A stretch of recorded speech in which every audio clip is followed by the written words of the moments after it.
Hi, my name is Ian Foxwell. Most of you won't know me, and to be honest, I'm not going to explain that again here. But if you don't know who I am, or you don't know why the Fast Fox suspension was developed and the benefits that it can bring, then I recommend you watch the first film in this series. In that film, I went over the thinking behind design, why it isn't just a gimmick, and why your car can be quicker with it. So this time, we'll look at the design a little closer and talk about setup, what you can change, why you might want to, and the things to avoid. So let's remind ourselves, the idea was to take a standard car with its proven suspension system and put it into a package that placed more emphasis on the fundamental design parameters that we've been discussing. We did that by moving the suspension inboard, but that obviously requires some kind of linkage, and this can bring with it changes to the rising rate that affects each damper as the suspension moves throughout its range of travel. Some of this is good, and some of it can cause you problems if you're not aware of what's happening. So that's what we're going to go over.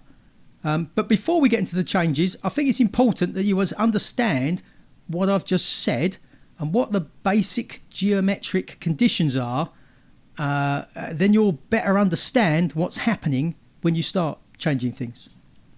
Actually, because I'm going to get confused myself, let me define a couple of things first. If I'm talking about a link or a damper, then I'm referring to the thing that is controlling the movement, that is handling the load. If I'm talking about a rocker or a wishbone, then I'm talking about the thing that is moving. So firstly, when a damper is moving at 90 degrees to its wishbone, or its wishbone's pivot point, you get the maximum amount of damper movement for any given angular movement of the wishbone. Conversely, if we now take this to the opposite extreme, when the damper is at 0 degree angle to the wishbone, you get the minimum amount of damper movement for any angular or any given angular movement of the wishbone.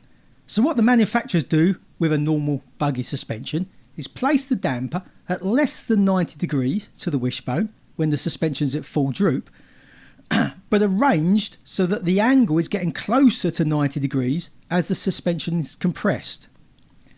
This causes the rate of change in the movement of the damper to increase as the wishbone moves up. This is what we're talking about when we say rising rate. The rate of change is increasing as the wishbone moves up. Now, the other thing that affects this rate of change is the comparative lengths of the damper and the wishbone. But this isn't as simple to describe, so I'll try and explain it better when I'll get to that point where it's relevant. So, none of this matters to you as the owner of a standard car because there's very little you can change. Just the mounting positions of the damper on the wishbone and on the shock tower. But if you are a Fast Fox owner, you have access to a lot more changes. And that's one of the benefits to the Fox suspension. It brings with it a range of changes you can now make, but they also can lead to a range of mistakes that can be made if you're not aware of how these work. So it's important to understand what these changes are and the effects they have so you can avoid the mistakes that can be made. So, on to the Fast Fox suspension. Because of packaging constraints, we ended up with some shorter link lengths which move through a change in angle both fore and aft and side to side. And this can lead to larger changes in the effective spring rate. But as we're targeting the spring rate of a standard car, we got around this by allowing a reducing rate of change in one area to be offset by a larger rate of change in another area.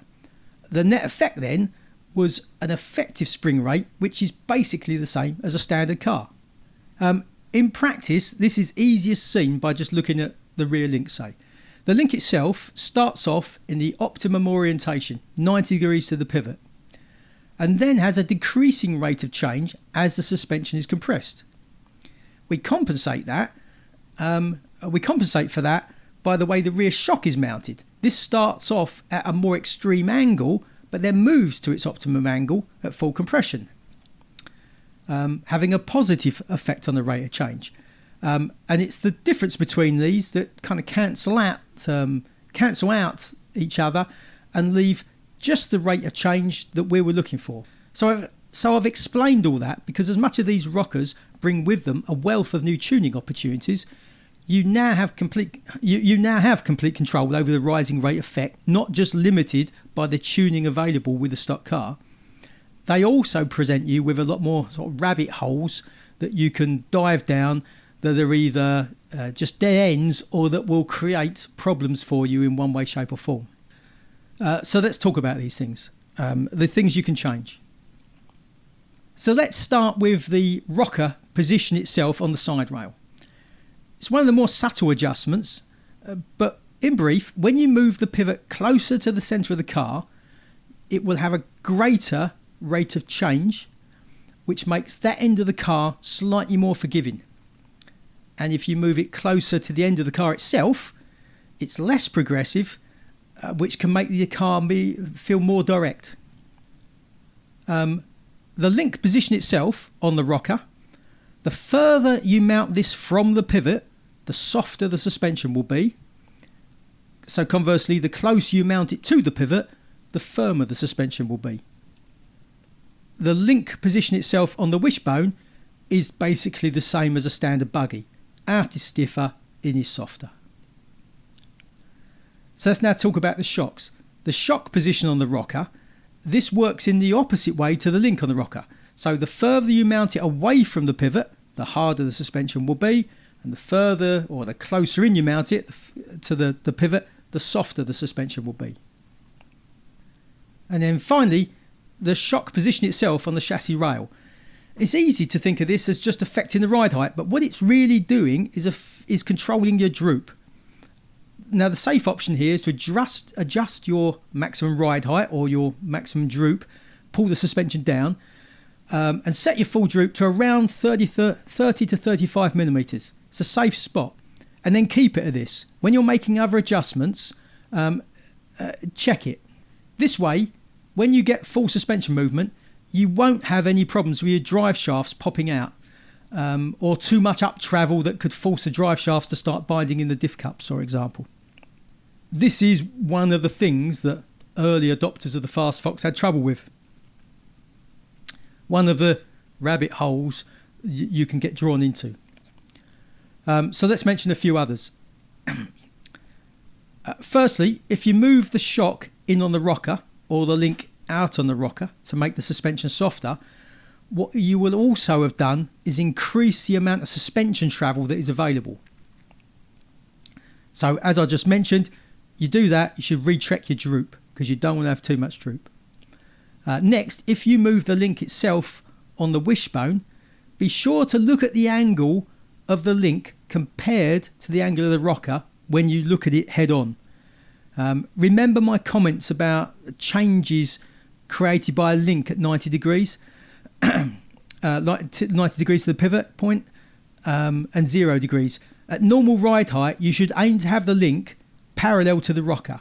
This way, as the angle changes one way at full droop or the other way at maximum compression, that rate of change is minimal and won't have much effect on the spring rate. It's not to say that any change in angle is bad, it's just that it will be changing the rising rate effect as well as whatever you're trying to do. And in the best traditions of buggy setup, you ideally want to change just one thing at a time. So if necessary, space the link off on the rocker with a spacer, just to keep that angle the same.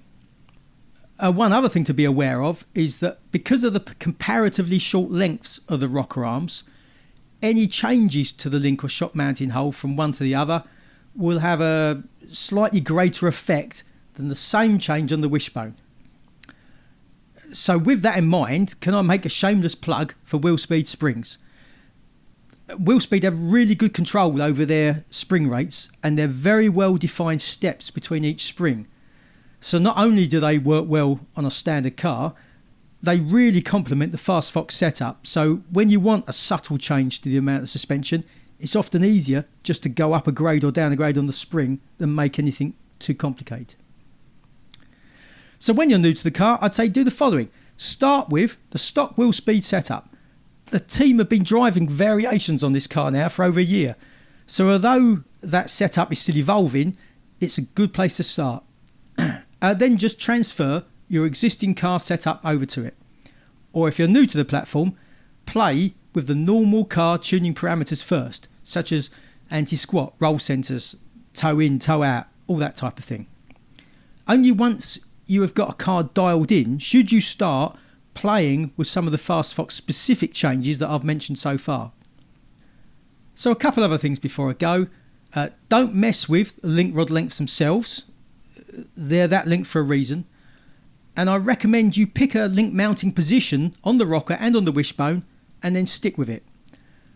Make all your changes with the damper.